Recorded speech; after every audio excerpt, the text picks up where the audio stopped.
कबीर शब्द निर्धना धनवंता ने को ए धनवान उसको जानियो जिस पर राम नाम धन हो। गरीब 3 लोग का राजा जीव को कोई दे लाख बधाई क्या करे जा नहीं नाम धन 2 कोटि का जीव नहीं वो जिसके पास सच्ची भक्ति नहीं है। परमात्मा कहते हैं 2 कोटि का जीव नहीं है वो जिसके पास में सत भक्ति नहीं है। अब आप विचार कर लो भाई और बहनों, अमेरिका का राष्ट्रपति 2 कोटि का जीव नहीं है, 2 कोटि का जीव। भारत का प्रधानमंत्री राष्ट्रपति 2 कोटि के जीव नहीं है। यहां का बड़े से बड़ा कोई धनपति मुकेश अंबानी, अनिल अंबानी, टाटा, बिरला 2 कोटि के इंसान नहीं है, 2 कोटि के इंसान जिनके पास सत भक्ति नहीं है, ये सतनाम का जाप नहीं है, जिनको सच्चे सतगुरु संत रामपाल जी की शरण नहीं है, वो चाहे ब्रह्मा विष्णु महेश क्यों ना है, वो 2 कोटि के जीव हैं। बाकी इस पृथ्वी के राजा महाराजाओं के तो फिर औकात ही क्या है। तो आप और हमारा सौभाग्य जिन जिन आत्माओं को सच्चे सतगुरु संत रामपाल जी की शरण प्राप्त हो गई है, सोचिए आप और हम क्या हैं उस परमेश्वर की नजरों में, अध्यात्म की नजरों में, संसार की नजरों में, दुनिया की नजरों में। हम निर्धन हो सकते हैं, भिखारी हो सकते हैं, आम इंसान हो सकते हैं। कोई बेचारा रिक्शा चला के टाइम पास कर रहा है, भगत है, भक्ति कर रहा है। कोई बेचारा सब्जी बेच के टाइम पास कर रहा है, कोई अपना कोई व्यवसाय कर रहा है। तो आज हम दुनिया की नजरों में एक आम इंसान, निर्धन व्यक्ति हो सकते हैं, लेकिन अध्यात्म की दृष्टि से, परमात्मा की दृष्टि से आप और हमसे बढ़कर तो ब्रह्मा विष्णु महेश भी नहीं है। फिर यहाँ के राजाओं की, महाराजाओं की, राष्ट्रपतियों की, प्रधानमंत्रियों की तो बिसात ही क्या है। लेकिन इस बात का हमें कब पता चलेगा?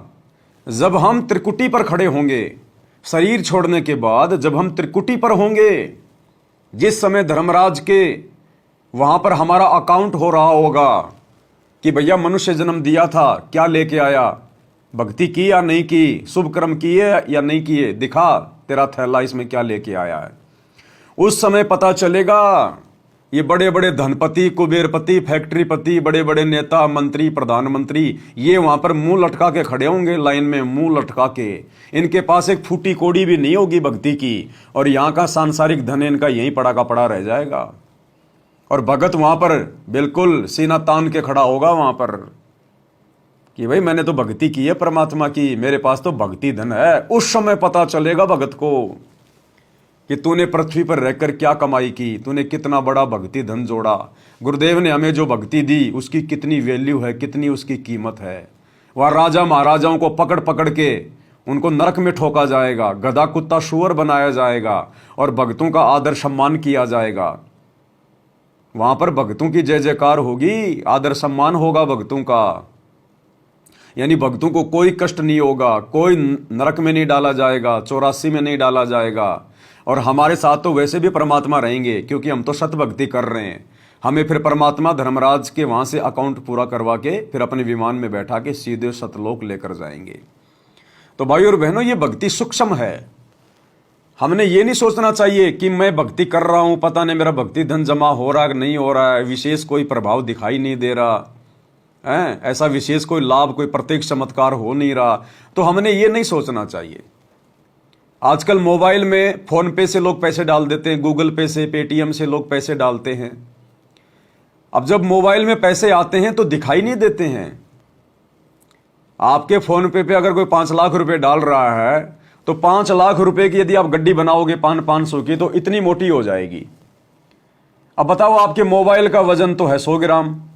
अब इतना पैसा 5 लाख रुपए आपके मोबाइल में भी आ गया, फिर भी आपके मोबाइल का वजन उतना ही है। 1% भी वजन नहीं बढ़ा आपके मोबाइल का, वही 100 ग्राम वजन है। जबकि उसमें चाहे 1 करोड़ रुपए आ जाओ, चाहे इतने रुपए आ जाओ, 10 किलो वजन हो जाएगा 1 करोड़ रुपए का, इससे भी कहीं ज्यादा।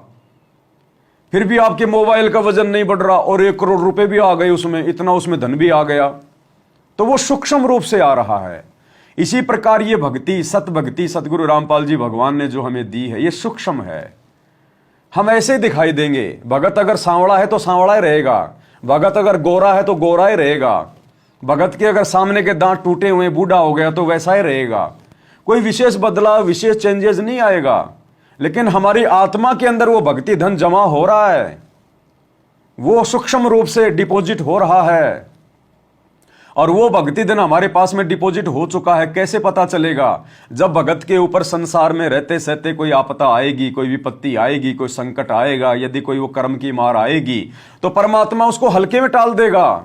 गुप्त रूप में सब काम सार दे, जो भी विपदा आन टले। भगत को परमात्मा पता ही नहीं चलने देगा।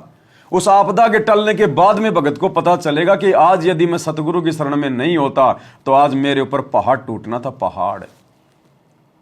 आप बस में जा रहे हैं, भगत हैं, आपका परिवार बस में जा रहा है, बस का एक्सीडेंट हो गया, पता चला सारे यात्री मर गए और भगत बच गए, एक आधी हल्की फुल्की कोई चोट आ गई हल्की सी, तो तुरंत आपका ध्यान जाएगा अपने गुरुदेव भगवान के चरणों में कि परमात्मा यदि आज आपके शरण में ना होता तो मेरा भी सत्यानाश होना था। तो वो भक्ति धन जो हम रोजाना तीनों समय की आरती कर रहे हैं, मंत्रों का जाप कर रहे हैं, पांचों यज्ञ कर रहे हैं, गुरु की महिमा कर रहे हैं, सत्संग सुन रहे हैं, वो भक्ति धन हमारे सूक्ष्म शरीर में जमा हो रहा है।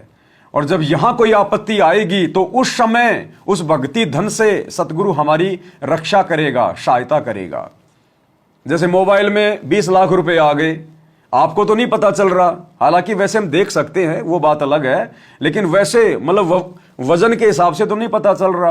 पैसे आते हुए दिखाई दे रहे हैं, नहीं पता चल रहा है।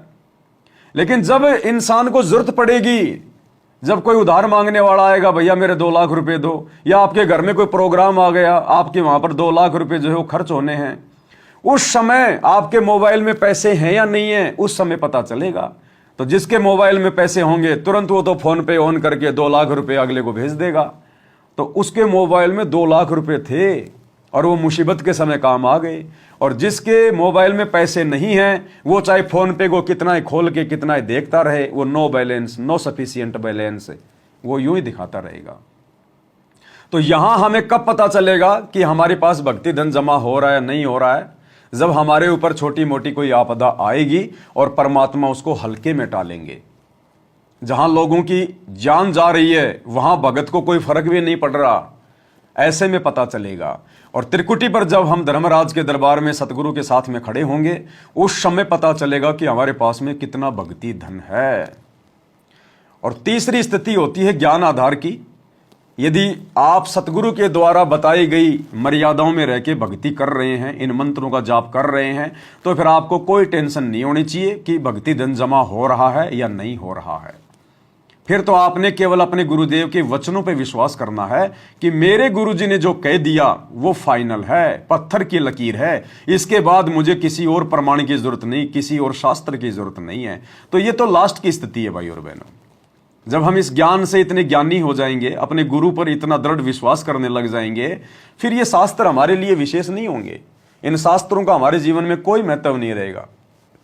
फिर हमारे लिए सबसे बड़ा शास्त्र हमारे गुरुदेव के मुख कमल से निकला प्रत्येक शब्द होगा कि गुरु जी ने जो कह दिया सत्य है कि बच्चों ये भक्ति है, इस भक्ति के बराबर कोई शक्ति नहीं है, और आपका भक्ति धन निरंतर जमा हो रहा है। आपने विश्वास के साथ मर्यादा में रह के अपना सुमरण करना है, अपनी भक्ति करनी है। तो बस फिर हमने अपने गुरु जी के वचन को फाइनल मान के, सूक्ष्म वेद मान के, हमने अपने भक्ति मार्ग पर दृढ़ता के साथ निरंतर आगे की ओर बढ़ना है।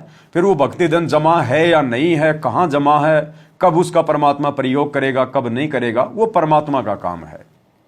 हम नहीं जान सकते उन चीजों को। फिर हमने तो अपने गुरुदेव के द्वारा बताए गए मार्ग अनुसार सिर्फ आगे की ओर बढ़ते रहना है। भाई जो गुरु वचन पे डट गए, कट गए फंद 84 के, कट गए फंद 84 के, कट गए फंद 84 के।